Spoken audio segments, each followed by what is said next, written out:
नाशिकच्या पालकमंत्री पदावरून सुरू असलेल्या चर्चेदरम्यान मंत्री गिरीश महाजन यांनी छगन भुजबळ यांच्याशी कोणताही अबोला नसल्याचे स्पष्ट केले। दोघांमध्ये जिव्हाळ्याचे संबंध असून पालकमंत्र्यांच्या नियुक्तीचा अंतिम निर्णय मुख्यमंत्री घेतील असे त्यांनी सांगितले। भुजबळ यांच्या समर्थनार्थ लागलेल्या बॅनरांबाबत नागरिकांच्या भावना समजू शकतात अशी प्रतिक्रिया त्यांनी दिली। रायगडमधील राजकीय पेच लवकरच सुटेल असा विश्वास व्यक्त करत त्यांनी संजय राऊत यांच्या टीकेलाही प्रत्युत्तर दिले। तसेच मराठी व्यक्ती पंतप्रधान व्हावी अशी इच्छाही त्यांनी व्यक्त केली। मला जर पालकमंत्री पद मिळत असेल आणि खड्डे दूर होणार असतील तर चालेल, मात्र त्यांनी तुमचा जो उल्लेख आहे बहुत चंपतराय म्हणून केलेला आहे। त्यांना सगळी मुभा आहे, त्यांना काय, त्यांना कोण थांबवू शकतं? त्यांना कोण थांबवू शकतं? आता मला त्याच्यावर फार काही जास्त बोलायचं नाही किंवा त्याच्यासारखं मी बोलू शकत नाही, माझ्यावर बंधनं आहेत। पण मला वाटतं त्यांना सगळी ती मुभा आहे बोलायची, ते वाटेल ते तर ते पंतप्रधानाबद्दल काय बोलतात, मी सांगितलं मागच्या वेळेला ते चीफ जस्टिसबद्दल बोलतात, कमिशन निवडणूक आयोगाबद्दल बोलतात, आपल्या अमित भाईंबद्दल बोलतात, ते शिंदे साहेब बोलतात, देवेंद्रजीबद्दल बोलतात। त्यांच्या कुठे जिभेला आड आहे? त्यांना काय, त्यांना काय आघाड्यांना पिछाडा कुठे लोकांमध्ये जाऊन निवडून यायचं नाही आहे, बरोबर आहे? त्यांना आता ते मागच्या दाराने आम्ही मागच्या वेळेला टाकलं म्हणून ते खासदार झाले। एखाद्या मतदारसंघात निवडून या, एखाद्या मतदारसंघात फॉर्म भरा, त्यांना काही लोकांशी घेणं देणं नाही आहे, ते काय बोलतात काय नाही त्याच्या जिभेला हाड नाही आहे। त्यामुळे त्यांना काय चंपतराय म्हणू द्या किंवा अजून कोणता राय म्हणू द्या। गृहमंत्री पंतप्रधान हरवले असं पण बोलले ते गृहमंत्री अरे जाऊ द्या, त्यांच्यावर काही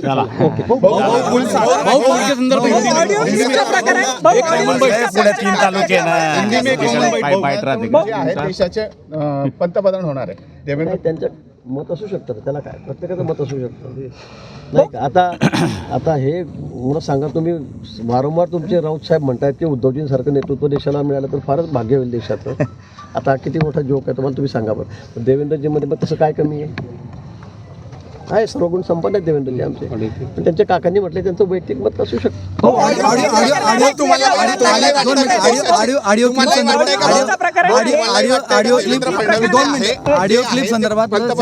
तुम्ही सुद्धा मिळाली पाहिजे, महाराष्ट्राला एकदा संधी मिळाली पाहिजे। काय म्हणून? काय म्हणून? पंतप्रधानाची मिळाली पाहिजे, काय त्याला काय वाईट काय त्याच्यामध्ये? आमचा मराठी माणूस, आमच्या राज्यातला माणूस या ठिकाणी पंतप्रधान झाला तर वाईट काय? पुढे भविष्यामध्ये अजून भरपूर वेळ आहे, देवेंद्रजींचं वय कमी आहे। गुलाबभाऊ सांगतील जे मुख्यमंत्री कधी कोरोनाच्या काळामध्ये घराची पायरी कधी ओलांडली नाही, एका माणसाला मदत केली नाही, मंत्रालयात आले नाहीत, आता त्यांना देशाचं पंतप्रधान केलं तर देशाचं काय होईल हे आता तुम्ही बघा, तुम्ही ठरवा। गडकरी होण्याला पाहिजे,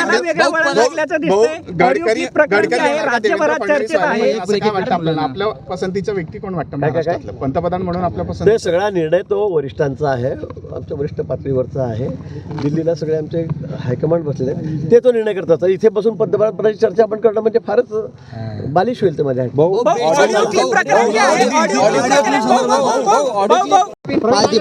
आहे एकदम भीषण या ठिकाणी चित्र तुम्ही स्वतः बघितलेलं आहे। आपल्याच मतदारसंघातला पूल आहे, ठेकेदाराचा निष्काळजीपणाने निघून हे बघा, जिल्हा नियोजन समितीमध्ये असेल किंवा खासदार स्मिताताई असतील, यांनी वेळोवेळी या ठिकाणी या गोष्टीच्या तक्रारी केलेल्या आहे।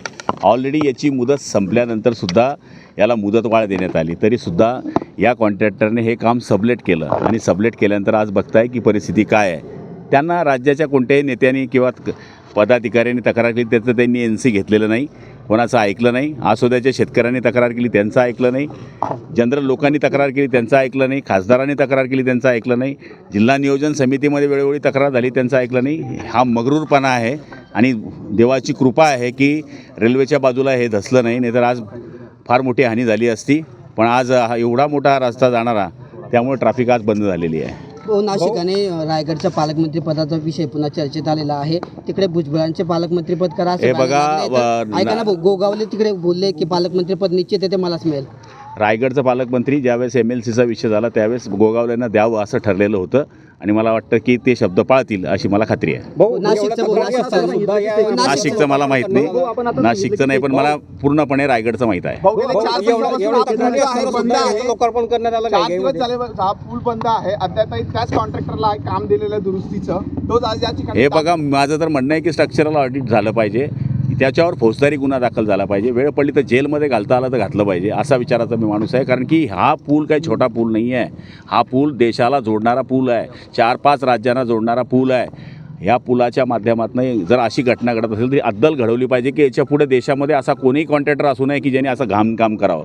या संदर्भात तक्रारी असतात लोकांना मी पत्र देणार आहात. पत्र दिलेलं आहे ऑलरेडी पूर्वी पण, आणि नियोजन बैठकीमध्ये आपण सगळेजण आहात. प्रत्येक वेळेस लोकांच्या तक्रारी त्यांच्या येत होत्या. आता तुम्ही माझ्या गावापासून जर गेला तर एक लग्नापर्यंत जे सर्व्हिस रोड पाहिजे ते सुद्धा पूर्ण केलेलं नाही या लोकांनी.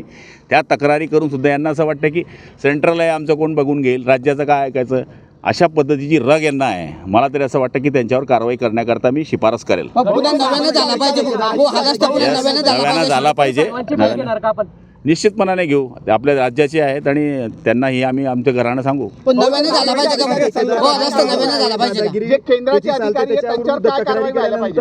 तो कुठल्याच गोष्टींना जुमानत नाही, नाही. त्यांना असं- ह्या गोष्टींसाठी त्याच्यावर म्हणजे कोणाचा वरद असतंय की तो इतका निर्धास्त आहे? आपण त्याच्या वरद असताची गोष्ट करते. माझं म्हणणं असं आहे की एवढा पैसा सरकार खर्च करतं आणि तुम्ही जर लोकांच्या जीवाशी खेळत असाल तर मग तो कोणी असला तर त्याच्यावर कारवाई झाली पाहिजे. भाऊ नाशिकचे भाऊ, अधिकारी अद्याप दाद देत नाहीये. केंद्राचे असल्यामुळे महाराष्ट्राकडे ते दुर्लक्ष करतात. याविषयी आपण मग काय सबलेट हाच प्रकार मला कळला नाही. सबलेटचा अर्थ असा आहे की माती भरायची मुरुमाच्या ऐवजी त्यांनी काही कंडिशन पाळायच्या नाही. याचं माझं म्हणणं तेच आहे की स्ट्रक्चरल ऑडिट करावं आणि गुन्हा दाखल करावा. भाऊ पुन्हा नव्याने केला पाहिजे असं वाटतं का? हो, 100%. भाऊ संजय राऊत बोलले. Bureau report, Lokvahini media, Jalgaon.